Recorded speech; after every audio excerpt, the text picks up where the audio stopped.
Tiempo de libros. Presenta Antonio Lozano.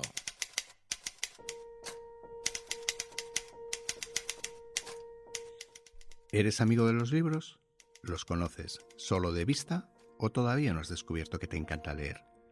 Sea como sea, pasa, ponte cómodo y danos una oportunidad, porque ahora en el 91.3 de la FM, en ripolletradio.cat y en tempsdelibres.cat empieza Temps de Llibres, el programa que hace que te entren ganas de leerte encima.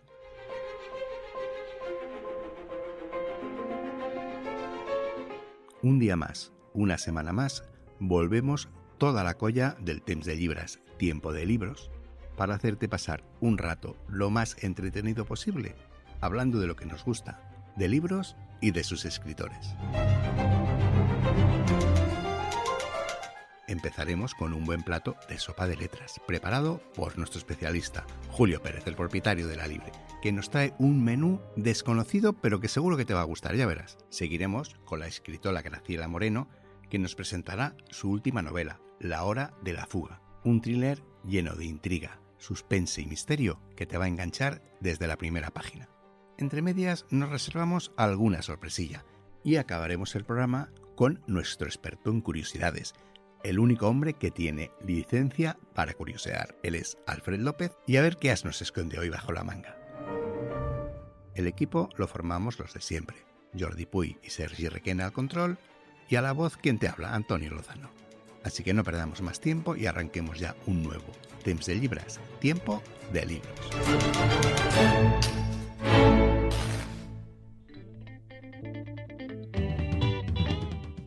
En Temps de Llibres, tiempo de libros, sopa de letras.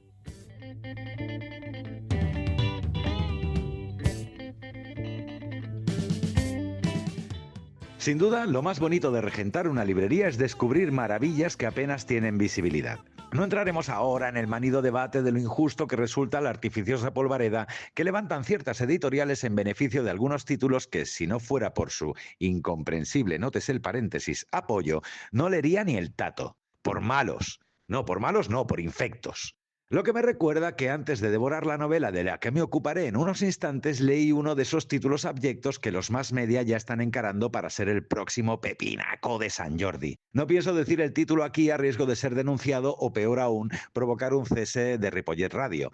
Ustedes, que son inteligentes, sé que habrán tomado nota y que a partir de ahora desconfiarán de cualquier publireportaje que le dore la píldora a la nueva novela revelación. Huyan de esa inmoral limpieza de sable porque ya les digo yo que el libro no la merece. Y esa es la mayor pista que puedo dar. O como decía Mayra, hasta aquí puedo leer. Pero ya me estoy yendo por las ramas de forma críptica. Discúlpenme. Es el resultado del cabreo monumental provocado tras leer la apabullante novela revelación del típico enchufado con padrinos que triunfará en el San Jordi 2026. Decía que lo más bonito de regentar una librería es descubrir maravillas que apenas tienen visibilidad. Si me apuras, ni para el librero. Hace poco, ordenando las estanterías de La Libre, di con una novela cuyo argumento me llamó en su día la atención, pero que acabó arrinconada en su correspondiente estantería rodeada por el millón de volúmenes que se publican cada semana. Su título, Jesucristo. Su autor, un desconocido para mí, Mario Marín. Jesucristo es Za Tianshu, el tercero de 5 hermanos del restaurante chino Gran Muralla de un barrio de Huelva. Nacido en España y resistiéndose a un destino entre fogones, estudia arte y está perfectamente integrado en el barrio. Un día es testigo de la pelea de un grupo de vecinos con unos desconocidos.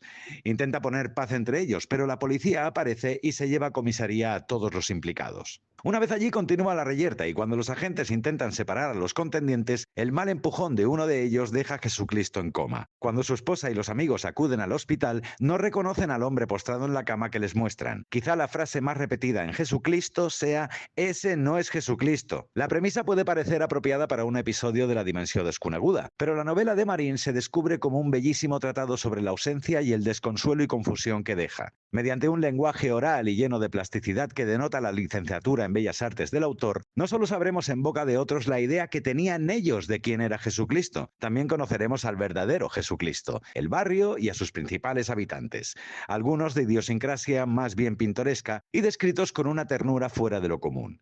El argumento y su desarrollo pueden parecer confusos o surrealistas, pero no teman. Jesucristo se muestra al lector como una obra delicada, accesible, vibrante, muy bien escrita, profunda sin espesura, con más capas que una cebolla y con un sutil, afilado y muy inteligente sentido del humor.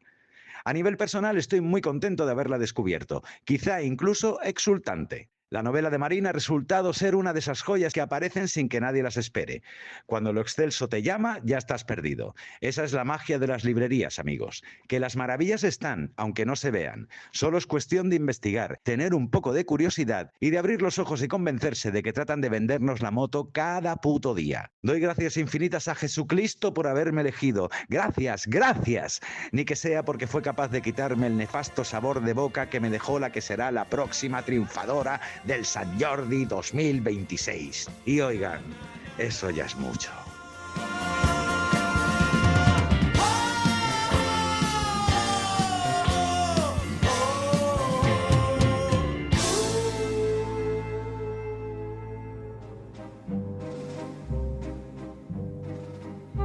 Tiempo de libros, la entrevista.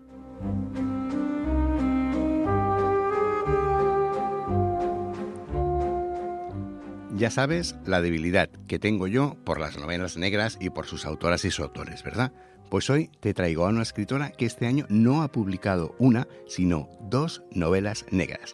Podemos ser héroes, publicada en mayo, y La hora de la fuga, hace apenas unas semanas, y que es la novela que nos viene a presentar hoy.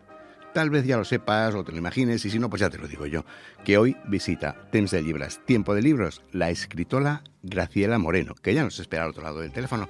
Graciela, buenas tardes y sobre todo muchas gracias por compartir con nosotros este Tiempo de Libros.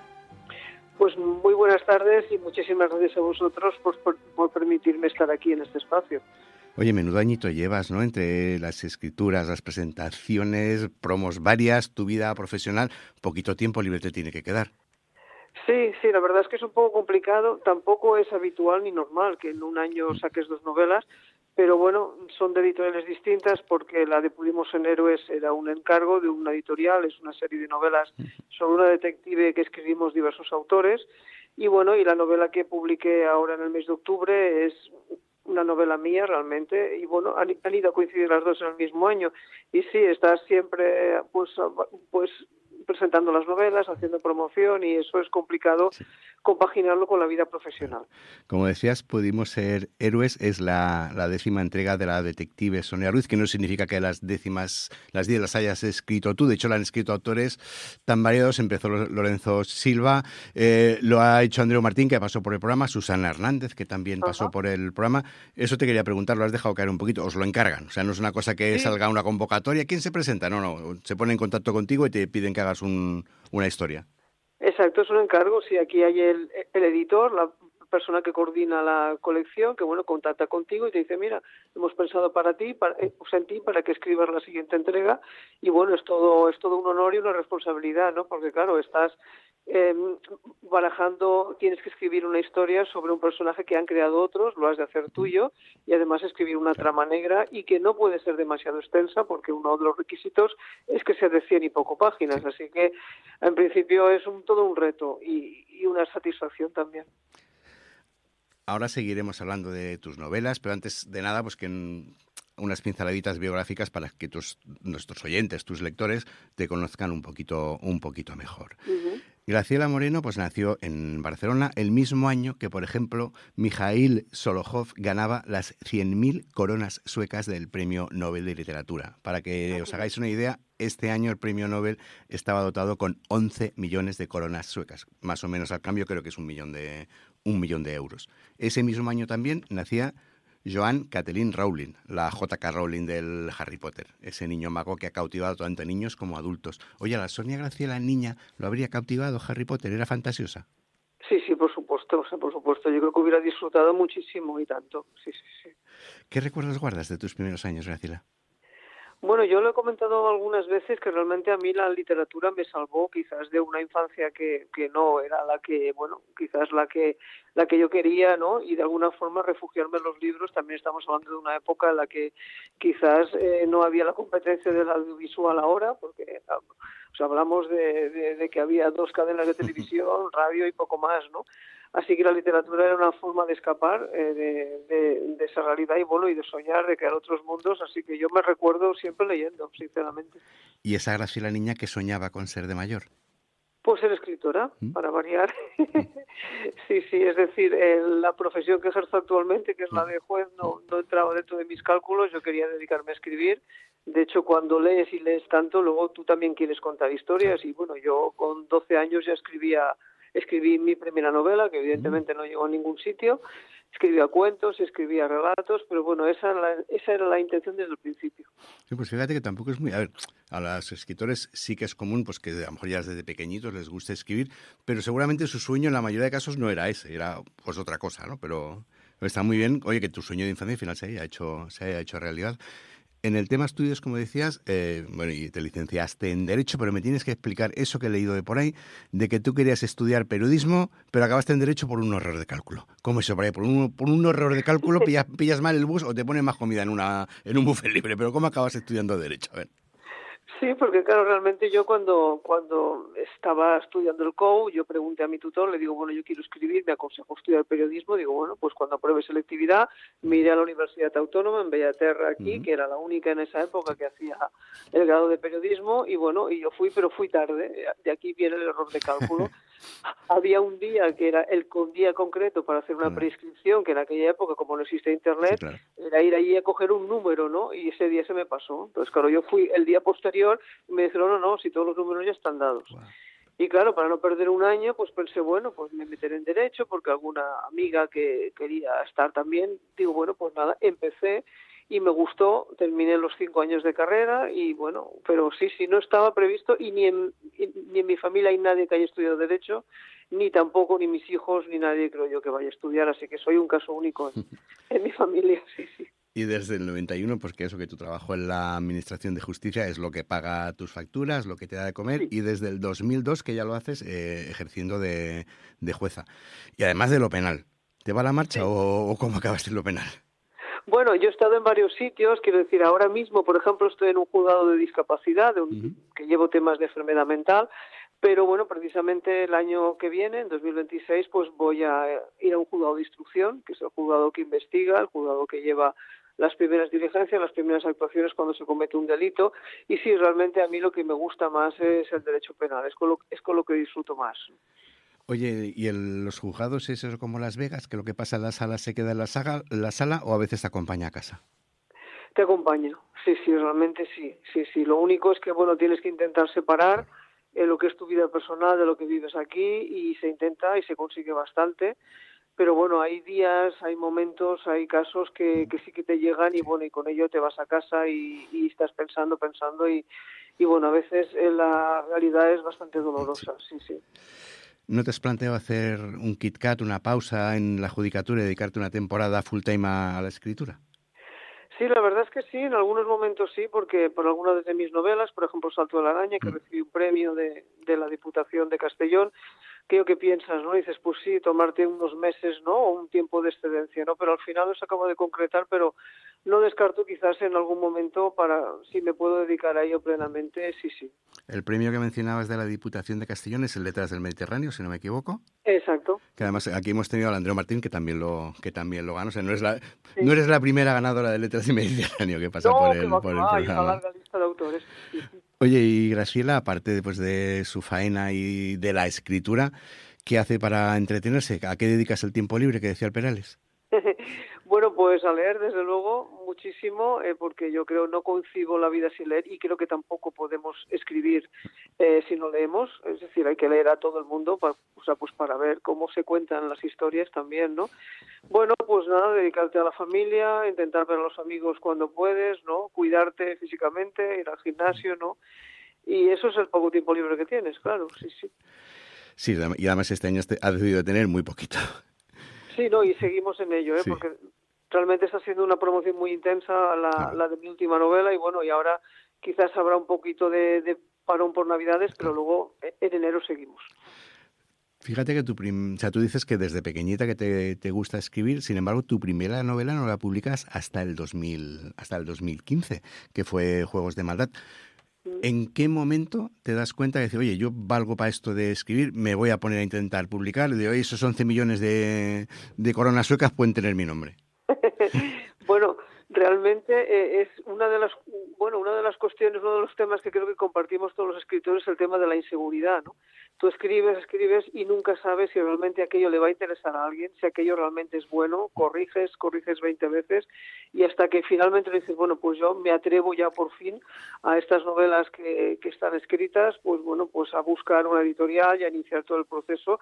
Realmente por eso sucedió en 2012, más o menos, y bueno, hasta que no se inicia todo y al final llega la publicación, pues fue en 2015. O sea, yo he empezado tarde realmente. Es un poco contradictorio porque escribes desde siempre, sí, pero hasta que no te decides, claro, también las circunstancias personales, familiares, tienes hijos, tienes un trabajo exigente, ¿no? Quizás cuando llega un momento y dices, bueno, yo creo que ahora puedo yo encontrar ese hueco, pues es cuando te lanzas. ¿Y cuánta parte de culpa tiene tu trabajo en el hecho de que escribas novela negra? Bueno, a ver, parte de culpa. Tiene la culpa, o sea, por ejemplo, mi primera novela tiene mucha, porque es un caso real que yo llevé como jueza instructora en un juzgado de Martorell cuando estuve, pero en otros no es que tenga directamente, pero se ve beneficiada la escritura en el sentido de que yo trato con personas constantemente. Estoy viendo realidades sociales, personas cómo reaccionamos, cómo somos.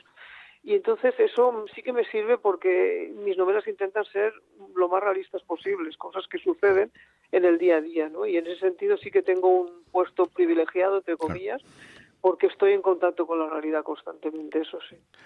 Y viniendo del mundo del derecho, de la judicatura, uno se imagina que a la hora de escribir pues tienes que ser una persona muy, muy metódica, muy estructurada, que no escribes una escena sin haberla planificado antes. ¿Es así o te dejas llevar cuando escribes? Yo creo que ahora ya es un poco entre los dos puntos, ¿no? Es decir, no soy de método absolutamente, pero sí que tienes que pensar y organizarte un poco qué es lo que vas a escribir, cuál es la siguiente escena, cuáles son las siguientes líneas y más en determinado tipo de novelas. Si es una novela, pues bueno, una novela negra en la que hay una investigación, por ejemplo, no puedes dejar ningún cabo suelto. Y son novelas muy exigentes en el sentido de que tiene que cuadrar todo al final. Así que, bueno, sí que hay alguna escena, algún personaje, alguna cosa en la que te dejas llevar, porque en la escritura van surgiendo cosas que no estaban previstas al principio. Si miramos el primer borrador y cómo es la novela al final, no tiene absolutamente nada que ver porque se ha ido transformando con el tiempo, ¿no? Pero sí que necesitas una cierta organización porque si no se te desmanda todo, ¿no? ¿Y cómo es tu proceso creativo? ¿Tienes algún ritual? ¿Lo haces a una hora determinada, con música, en silencio? ¿O eres de las que aprovecha entre una sentencia y otra para ir escribiendo? Bueno, la cuestión es que mi trabajo es lo primero, soy muy responsable, así que bueno, tengo que terminar todo lo que tengo entre manos y cuando he terminado con mi trabajo en el juzgado es cuando dispongo del tiempo libre y a partir de ahí pues haces lo que puedes, ¿no? No tengo ninguna rutina en especial, me puedo concentrar en cualquier sitio, siempre y cuando esté pues con mi ordenador o con mi libreta de notas, eso sí. Y la manía que sí que tengo desde luego es que necesito un título para empezar a escribir una novela, siempre un título, aunque luego ese título se modifique o se cambie, ¿no? Pero que necesito que sea realmente un título porque es el que me da pie a seguir, ¿no? Mire, fíjate que a mí también cuando escribo me pasa eso, me da toque, tengo que poner uno, lo que sea, luego lo cambio, lo borro, es igual, pero tengo que poner uno, no puedo empezar sin ponerle un título al documento. Claro, es lo mismo, sí. Yo en mi programa siempre, soy una persona ciega, en mi programa siempre tiro alguna pregunta relacionada con la accesibilidad. En la 11 tenemos un libro tuyo en formato DAISY, que es en formato audiolibro. El ordenador me está diciendo que es Invibles, supongo que será Invisibles. Invisibles, sí. No hay nada peor que poner a un ciego disléxico a hacerse un guión, ya te lo digo. Pero sí que es verdad que he encontrado en diferentes plataformas varios audiolibros tuyos. Sin embargo, lo que pasa es que los he encontrado como desperdigados, uno en una plataforma, otro en otra. ¿Lo controlas siempre la editorial? ¿Tú no ejerces, no tienes un control sobre el tema audiolibros tuyos? Bueno, esto se ofrece, es decir, cuando se publica la novela, pues bueno, se ofrece a diferentes plataformas y bueno, si ellas están de acuerdo en publicarlo, pues bueno, pues así se hace, ¿no? Todo eso se hace a través de tu agente literario, que es el que de alguna forma pues es el que busca editorial y es el intermediario, como si dijéramos. Entonces, bueno, están todas mis novelas, creo, salvo Los animales de Ciudad no lloran y estas dos últimas, que no están, además, por ejemplo, Pudimos ser héroes solamente se publica en papel, no, la editorial no lo publica en digital, entonces bueno, eso ya depende también un poco de, Sí, claro, de cada editorial, claro. El tema de los lectores también entiendo que se encargan ellos, que son los profesionales. Yo siempre os lo remarco, os lo recuerdo, porque a las personas que leemos audiolibros, muchas veces un mal lector te puede estropear una muy buena novela.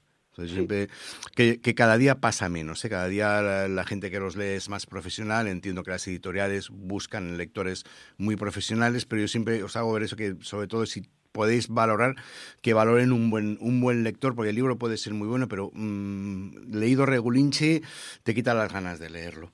Sí, eso es fundamental, porque una mala dicción pierde la intensidad del texto, pierde el sentido incluso hasta de las frases. Si algo suena absolutamente monótono, pues Exacto. la persona que está escuchando se aburre. Así que es importantísimo, sí. Bueno, y ahora sí que vamos a hablar de tu última novela, que está publicada hace muy poquito por ADN, La hora de la fuga, que como decíamos creo que era pues a finales de octubre, creo que se publicó hace nada. Sí, el 23, sí. La novela arranca con la muerte en su noche de bodas y en circunstancias, digamos que especiales, de Noelia Torres, y después la desaparición de su esposa, de Esther San Pietro. A partir de este contexto se nos narra una historia con muchas aristas y todas afiladas. Es un thriller donde hay maldad, culpa, hay amor, máscaras físicas y morales, abusos infantiles, y además es una historia que arranca de un suceso terrible real. ¿Cómo te da pie ese suceso al suceso? Es que los maltratos, los abusos de un padrastro a una niña pequeña con el consentimiento de la madre. ¿Cómo te da pie esa historia a escribir esta novela? Bueno, realmente esta novela es para mí una de las, si no la más compleja de todas las que he escrito. El proceso de escritura ha durado unos 3 años aproximadamente y ha sido una novela muy, muy trabajada, muy, muy estructurada, muy organizada, pensada cada palabra, cada frase, y realmente ha costado muchísimo. Y sí, el arranque realmente está inspirado en un hecho real que sucedió hace ya bastantes años. Durante los años 2005-2006 hubo el caso de una niña aquí en Cataluña que sufrió los mismos abusos que sufre Esther San Pietro en la novela, esos mismos que suceden, que no vamos a desvelar aquí porque forman parte de la esencia de la novela. Y bueno, y en el caso concreto de esta niña quedó con graves secuelas físicas y psíquicas. Su padrastro y su madre fueron condenados evidentemente a unos cuantos años de prisión. Y a raíz de estos casos como este y de otros parecidos, empezaron a cambiar un poco los protocolos en materia de asistencia pediátrica, porque evidentemente si se detectaban antes también abusos o maltrato por parte de padres a niños, sí que se activaban los mecanismos, pero creo que se empezaron a afinar un poquito más, ¿no? Y el caso concreto de esta niña a mí me llegó mucho. Yo tengo la sentencia además de lo que sucedió, entonces todo lo que se explica ahí es lo que sufre Esther. Y una de las constantes también en mis novelas es que yo creo que los adultos que somos así porque en nuestra infancia hemos pasado una serie de cuestiones y eso nos marca. Y en el caso de la protagonista, Esther San Pietro, lleva esa mochila y ha marcado su forma de ser, ¿no? Dices que tienes la sentencia, pero este no fue un caso que llevaste tú, ¿no? No, fue un caso que yo conocí, bueno, aquí a través de otros compañeros y que bueno, que fue bastante mediático y me impresionó tanto que bueno, que yo quise luego saber cómo quedó, ¿no? O sea, cómo fueron esas condenas y qué fueron esas conductas. ¿Te has inspirado en alguno de tus casos para hacer alguna novela? Sí, como comentaba antes, mi primera novela, la de Juegos de Maldad, era un caso real que sucedió cuando yo estaba trabajando en los juzgados de Martorell. Lo que sucede es que yo ahí cambio nombres, nacionalidades, incluso hasta el nombre del pueblo, no es ese, sino que es otro. Y sí, en ese caso es bastante fiel, aunque yo doy ahí una solución. Y bueno, y en ese caso en concreto, a quien leía la novela siempre le comentaba, bueno, en la vida real la sentencia fue esta, ¿no? Entonces, bueno, a ver en este caso, ¿qué opinión tenía el lector, ¿no?, sobre lo que era esa sentencia? Oye, tú que la ves tan de cerca, ¿serías capaz de definir qué es la maldad? Bueno, la maldad tiene muchas caras, tal y como se relata en la novela, porque la maldad es hacer daño a los demás, ¿no? Pero realmente es un daño, a veces puede ser consciente o inconsciente, porque mala es la persona que comete acciones en contra de otras personas, que las daña, que las lesiona, que las mata, que las hiere, pero también es maldad a veces no hacer nada, ¿no? Mirar hacia el otro lado, ¿no? Decir, bueno, esto no va conmigo, saber que hay algo que no funciona, algo que está mal, y inhibirse, ¿no? O sea, esa omisión del deber que tenemos todos de cuidar de alguna forma los unos de los otros, ¿no? A veces también es maldad la simple maledicencia, ¿no? Hablar mal de otros sin fundamento, ¿no? Ese cotilleo a veces que hacemos todos sin darnos cuenta a veces y que levantamos bulos sobre personas que luego les pueden hacer mucho daño. Yo creo que todos los seres humanos somos en parte buenos y en parte malos. Hay de todo, evidentemente, en esta vida, pero quizás todos en algún momento podemos tener algún punto de maldad que podamos dañar a los demás, ¿no? Y eso es que es el ser humano, ¿no? Que somos muy complejos. Bueno, Auri, que todos llevamos, entiendo que parte de maldad, yo me imagino que por eso existen las leyes, para poner los límites. Si fuéramos todos bondad pura, no haría falta ponernos límites, porque nadie haría nada que se saliera de donde toca, ¿no? Claro, es que estamos viviendo en comunidad, entonces ya desde el principio de los tiempos necesitamos unas normas para organizarlo, porque siempre habrá individuos que no respeten a los derechos de los demás, ¿no? Eso es la base de la justicia, ¿no? O sea, la justicia es básicamente respetar a los demás y cumplir con unos valores, ¿no? En comunidad. Y claro, hay ciertos sujetos que no lo hacen y entonces tienes que hacer un código penal para que esté recogida ahí esa norma y que bueno y el castigo al infractor, ¿no? Volviendo a la novela, la encargada de poner luz en la oscuridad, que diría Carla Porta, es una cabo de los Mossos de Escuadra, Tea Velarde, que no es para nada como el típico estereotipo que nos imaginamos de una mujer policía. Tea es una persona pues muy normalita, muy humana, pues con sus miserias y con sus bondades, que cuida de su abuela cuando hace falta, que tiene sus problemas familiares, tiene todas sus movidas. Tea, ¿cómo nace Tea? Es que a mí es un personaje, creo que es el personaje que más me ha encantado de la novela. Bueno, es que yo creo que todas las novelas negras, por muy negras que sean, necesitan una luz, ¿no? Y en este caso Tea es la luz.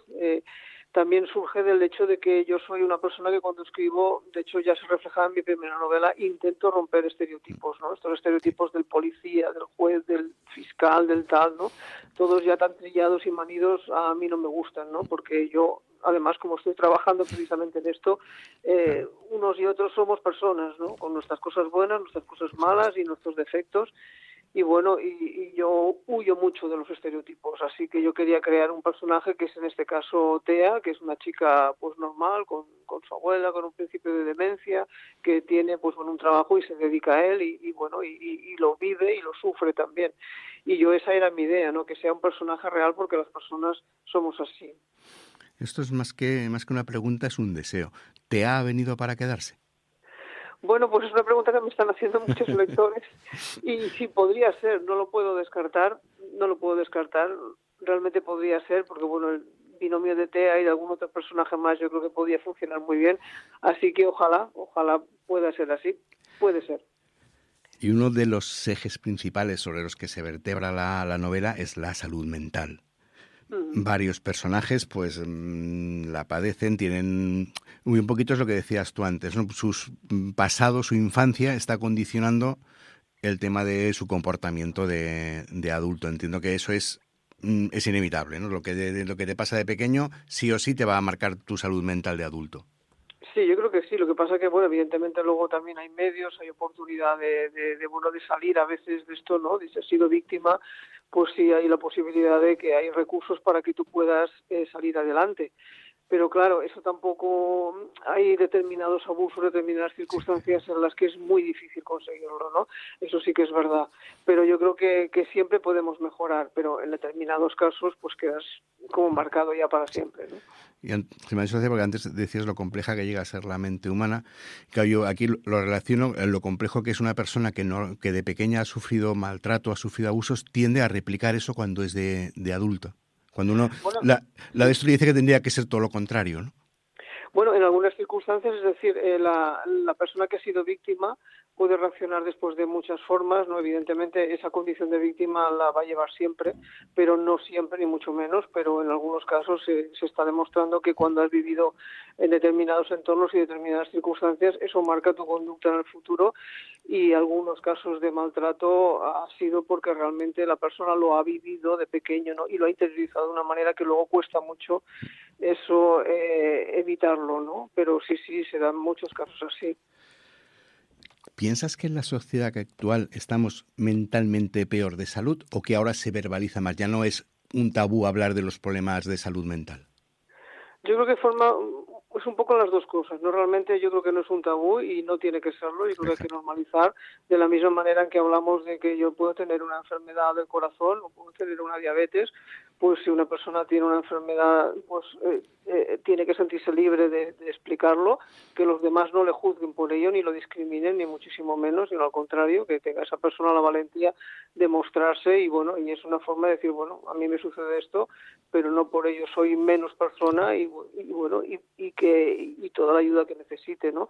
Y por otro lado, creo que también determinadas conductas que que estamos viendo aquí, por ejemplo, el tema de consumo de drogas, consumo de estupefacientes, consumo de alcohol, genera mucha enfermedad mental, brota enfermedad mental con posterioridad, determinadas también la sociedad, tal y como estamos hoy en día también, que todo va muy deprisa, los jóvenes quizás de muy jóvenes ya empiezan a vivir cosas que quizás por edad no les tocaría.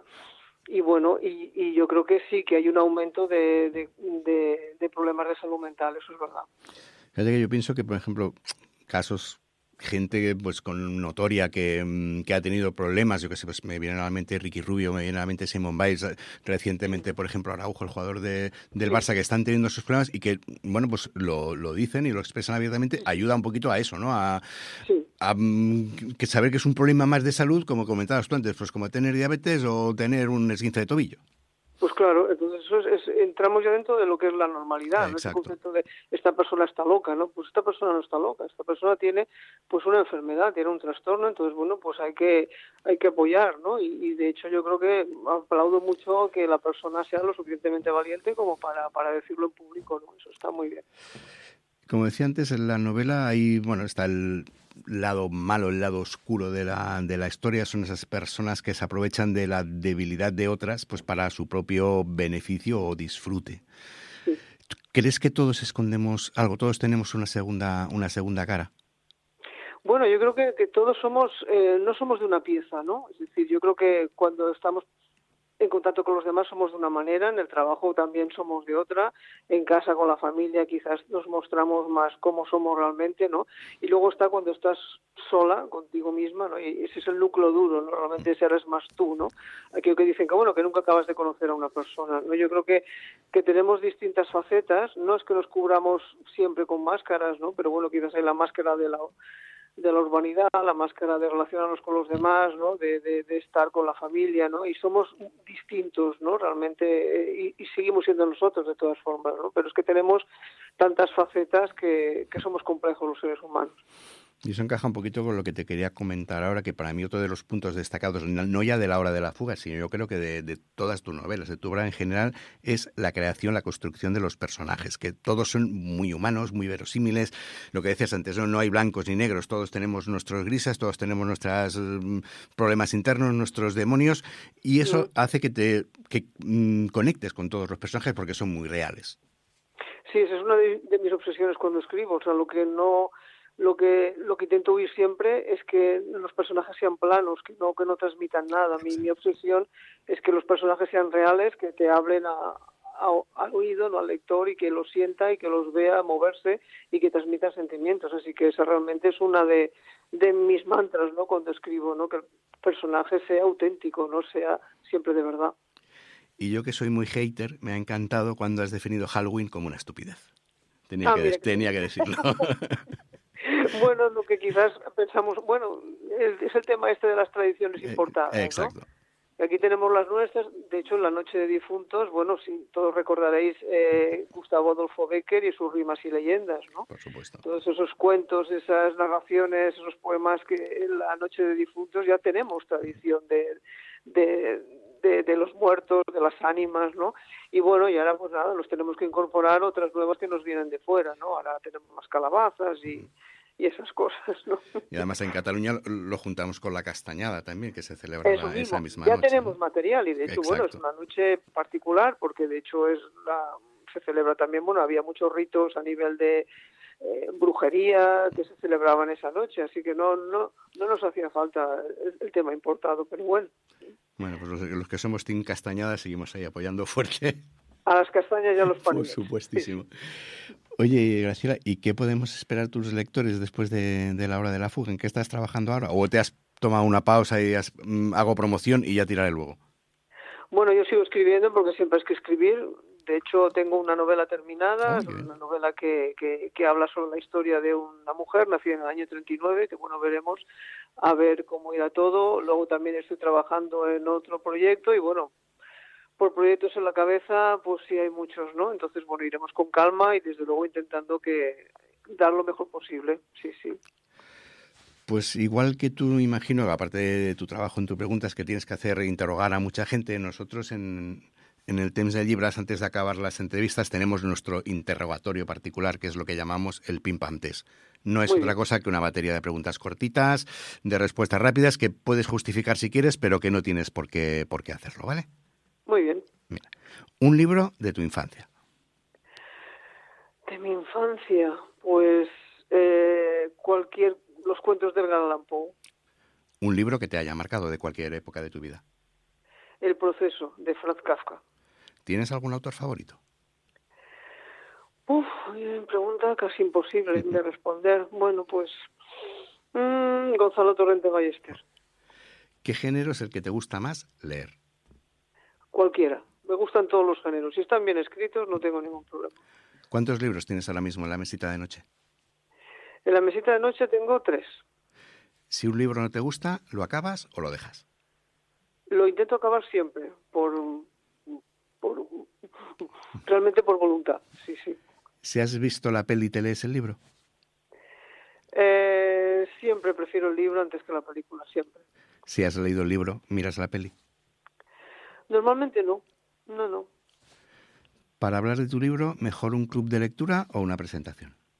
Un club de lectura, por supuesto, ahí puedes destripar Exacto. todo lo que quieras de la novela. Y encima en novela negra más, que tienes que ir siempre con pies de plomo para no patinar cuando lo presentas. Claro. ¿Has fingido alguna vez haberte leído un libro pues para hacértela interesante o para quedar bien con alguien? No, nunca, la verdad. No. Si un periodista te hace o te ha hecho una mala crítica que no sé si ha pasado y luego te lo encuentras, lo saludas, te haces la longuis, pones el pie a ver si tropieza. No, le saludo tal cual, porque oye, entiendo que los gustos son para gustos los colores y si si te gustará a todo el mundo. Si solo pudieras salvar un libro de tu biblioteca, ¿cuál sería? ¿Cuál elegirías? ¿De los que he escrito yo o de cualquiera? De tu biblioteca, el que tú quieras. Biblioteca, Drácula, de Bram Stoker. Un buen libro. ¿Tienes mal rollo con algún compañero de profesión? Entiendo compañero de profesión, escritor, no jueces. No, sinceramente no. Yo creo que, bueno, evidentemente cada uno tiene su forma de ser y de escribir, pero no. Yo creo, yo al menos no siento que tenga ningún mal rollo con nadie, ¿no? Siempre que hago esta pregunta me acuerdo de Andreu Martín, que nos dijo que es que además entre los autores de novela negra nos llevamos todos muy bien. Hay muy buen rollo. Sí, la verdad es que hay bastante compañerismo porque, bueno, estamos todos en el mismo barco y yo creo que lo entendemos todos, ¿no? Sí. Si pudieras escoger a un autor o autora para hacer un libro a 4 manos de cualquier época, ¿con quién te gustaría hacerlo? Pues con Umberto Eco diría, pero claro, eso es tirar muy alto porque ese hombre era una auténtica eminencia. Sí. ¿Es esta la peor entrevista que te han hecho nunca? No, que va al contrario, la mejor y la más tranquila y satisfactoria. ¿Has mentido alguna vez en alguna entrevista para quedar bien con el entrevistador? No, yo creo que no. Pues, Graciela, como dicen en las películas, no hay más preguntas, señoría. Sé que es un chiste muy malo, pero si no lo hago se me hace bola. Antes de despedirte, eso sí, recomendar a toda la gente que nos escucha que lean la hora de la fuga y si ya la habéis leído, aprovechad que conocéis a Graciela para buscar cualquiera de sus obras y leerlas, que merecen mucho la pena. Graciela, solo me queda decirte que muchísimas gracias, que ha sido todo un gustazo charlar contigo y que tienes las puertas del Temps de Llibres abiertos para cuando quieras. Pues muchísimas gracias a vosotros y os animo a seguir con el programa, que seguro que es un éxito total y que los lectores agradecen mucho. Un abrazo muy grande, Graciela. Gracias.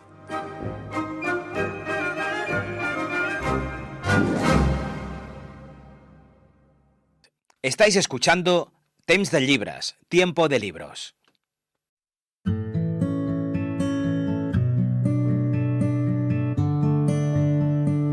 Tiempo de Libros, novedades.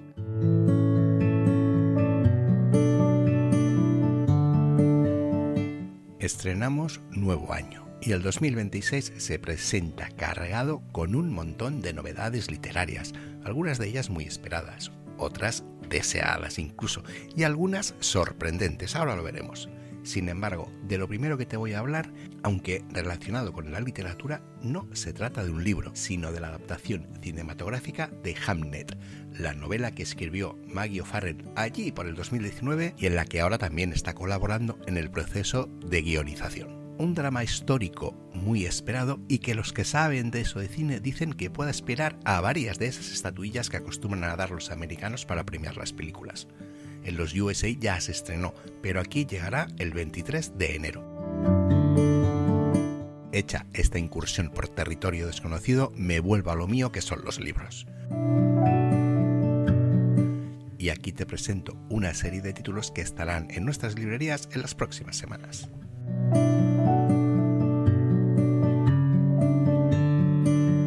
Dos días antes del estreno de Hamnet, el 21 de enero, ya podrás comprar Las buenas intenciones de Víctor del Árbol, editada por Destino. Tercera entrega después de Nadie en esta tierra y El tiempo de las fieras, con la que Víctor del Árbol cierra la trilogía del Sicario sin nombre. Si quieres saber más sobre este sicario y sobre todo cómo acaba, cómo se cierra la historia, porque te engancharon las dos entregas anteriores, no te puedes perder este libro, que es el final de la trilogía.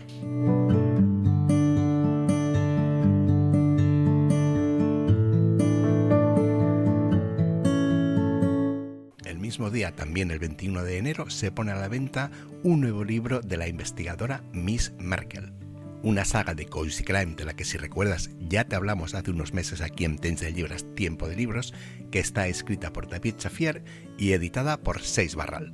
Esta nueva entrega se titula Asesinato en terapia de grupo, y como su propio nombre indica, en este nuevo caso de la ex canciller alemana Angela Merkel, deberá investigar la muerte del terapeuta que la estaba tratando de su depresión en una terapia de grupo y que se produjo al saltar por los aires su casa flotante.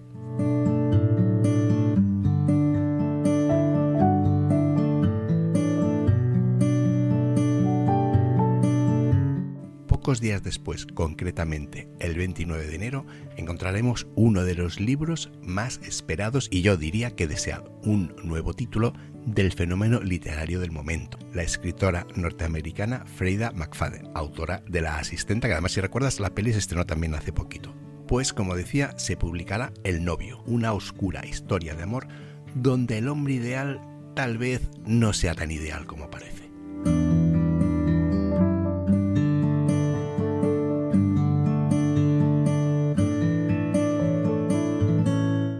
También regresa el maestro de la novela histórica Luis Zueco, que, si recuerdas, también se pasó por el programa. Ahora lo hace con El juicio, una historia centrada en uno de los episodios más desconocidos de la vida del pintor Francisco de Goya, donde narra los problemas reales que tuvo con la Inquisición. Estará a la venta el 12 de febrero y está editada por Ediciones B.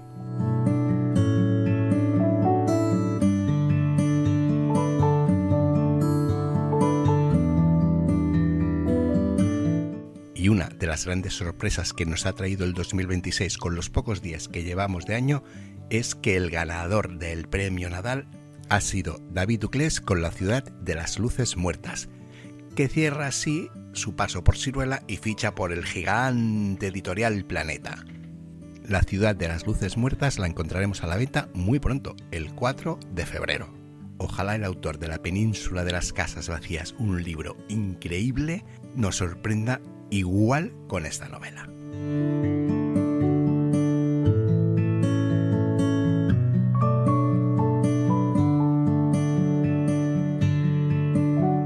Y esta es solo una muestra de las novedades que nos esperan en novela durante las próximas semanas.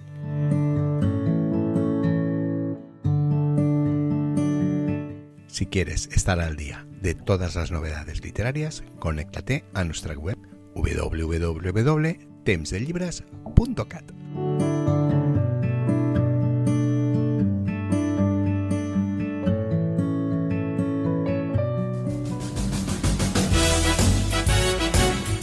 En Temps de Llibres, Tiempo de Libros, licencia para curiosear.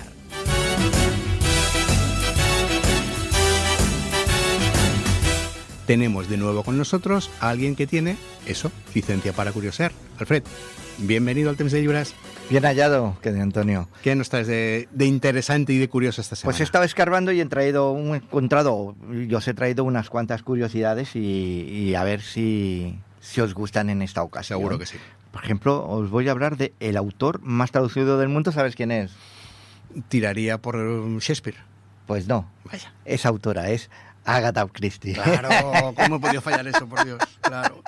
Es que ya he hecho una pequeña engañifa, porque si te digo la autora más traducida, Sí, entonces sí, he hablado ya, con el seguro. Genérico, Claro. y así te Cierto, pillo. cierto. Sí. Pues La Reina del Crimen tiene su libro en más de 100 idiomas y ha vendido más de 2.000 millones de ejemplares. Que se dice pronto. Sí, 2.000 millones de ejemplares. Y sus misterios llenos de venenos y giros ingeniosos siguen atrapando a los lectores de todas las edades. Así que ya lo sabes. Agatha Christie. Aunque ahora intenten cambiarle el título a alguno de sus libros. Sí, pero sí. Eso es otro tema. Pues yo, 10 negritos. Lo voy a decir todas las veces que quiera. Se llama 10 negritos. Exacto. Bueno, pues los manuscritos medievales solían llevar códigos de maldición, y es que eran frases escritas por los monjes copistas para advertir a quien se atrevía a robarlos. Sí. Algunos de esos códigos de maldición que aparecían escritos ahí en esos libros podían decir que sufra lepra quien los robe, o que sufra lepra quien me robe, no quien lo robe, sino quien me robe, aparecía ahí escrito, ¿no? Y eran fórmulas de protección en una época sin derechos de autor. Qué bueno. Y también puedo decirte que en 2010 Google calculó que existían unos 129.864.880 libros publicados en la historia. Esto en 2010. Actualmente eso ya se puede haber llegado aproximadamente a cerca de los 150 millones de libros publicados. Y esta cifra incluye manuscritos, ediciones modernas y publicaciones académicas. Hoy, con el crecimiento digital, ese nube sigue aumentando exponencialmente y la conclusión es clara: nunca podremos leerlo todo, amigo. Por mucho que nos empeñemos y queremos leer, nunca tendremos tiempo suficiente para leer todo lo que está publicado. Y para que veamos el mérito que tiene que alguien sea capaz de vender pues una cantidad determinada, pues que decimos 20, 30.000 ejemplares, eso es una locura con la cantidad de oferta que hay en el mercado. Por eso, sí. Se calcula que anualmente son unos 2 millones de libros, de piezas de esto, tanto digitales como en papel, que se publican. Sí, como dicen los modernos, mis 10 para los escritores que os podéis ganar la vida escribiendo. Pues sí. Pues hoy te voy a hablar también una historia curiosa. El libro que se escribió a través de 200.000 parpadeos. ¿Quieres que te lo explique? Sí, por favor. Jean-Dominique Bauby lo tenía todo: prestigio, talento y un trabajo envidiable como editor jefe de la revista Elle. Era una de esas personas influyentes que marcan tendencias en la prensa francesa, pero su vida dio un vuelco brutal el 8 de diciembre de 1995, cuando sufrió un accidente cerebrovascular que lo dejó 3 meses en coma. Al despertar se encontró atrapado en su propio cuerpo. No podía moverse, no podía hablar y solo podía hacer una cosa: parpadear con el ojo izquierdo. Lo único que podía hacer. Ese gesto mínimo, casi invisible, se convirtió en su salvavidas. Y gracias a una logopeda, Sandrine Chou, que diseñó un alfabeto basado en letras, las letras más usadas, Bauby empezó a comunicarse con una enfermera, letra a letra, parpadeo a parpadeo, palabra por palabra, y así, de esa forma tan titánica, con 200.000 parpadeos, dictó un libro entero. Madre mía. Lo tituló La escafandra y la mariposa. Y la escafandra simbolizaba su cuerpo inmóvil y la mariposa era la libertad de su mente, que seguía volando. Y el libro se publicó el 7 de marzo de 1997 y fue un éxito inmediato. Pero Bauby no pudo disfrutar de aquel triunfo. Murió solo 2 días después de publicarse el libro, víctima de una neumonía, pero su obra quedó como un testimonio de resistencia, de creatividad y de vida, incluso cuando todo parecía perdido. Así que la próxima vez que penséis que escribir un libro es duro, recordad a Bauby, que él lo hizo parpadeando, y a la enfermera que iba tomando nota palabra por palabra de cada uno de esos 200.000 parpadeos, y consiguió que cada palabra brillara con más fuerza que cualquier frase escrita a mano. ¿Qué te parece esta historia? Me parece increíble, además un título precioso, La escafandra y la mariposa, y ¿sabes qué digo? Que me han entrado ganas de leerlo. Ajá. Porque me parece un ejemplo de superación increíble. Y para los más vagos os voy a decir que también hay una película preciosa. Pero primero leer el libro. Sí. Alfred, muchísimas gracias por todas estas perlas con las que nos cultivas programa tras programa. Yo voy a seguir curioseando, que para eso tengo licencia. Para curiosear, un abrazo, Alfred.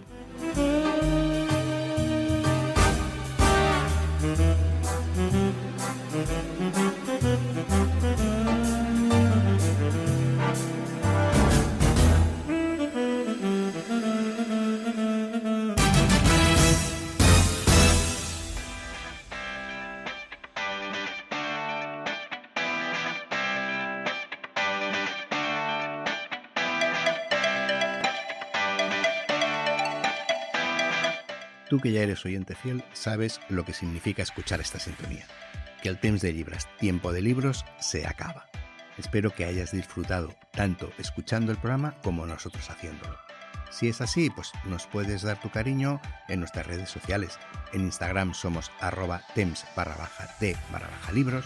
y en YouTube, Facebook y Twitter somos @tempsdelibras.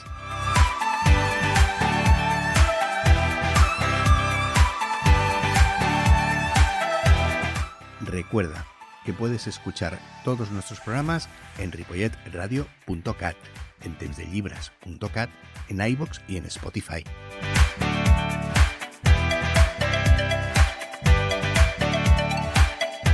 Recuerda también que el próximo jueves 29 de enero a las 7 de la tarde, de manera excepcional, volveremos con el Temps de Llibres Live. Esta semana nos acompañará la escritora Susana Hernández, que nos hablará de muchas cosas, pero sobre todo de su última novela, Secrets ofegats. Será el jueves 29 a las 7 de la tarde en la Biblioteca Municipal de Ripollet, y el acto es abierto a todos los que nos queráis acompañar.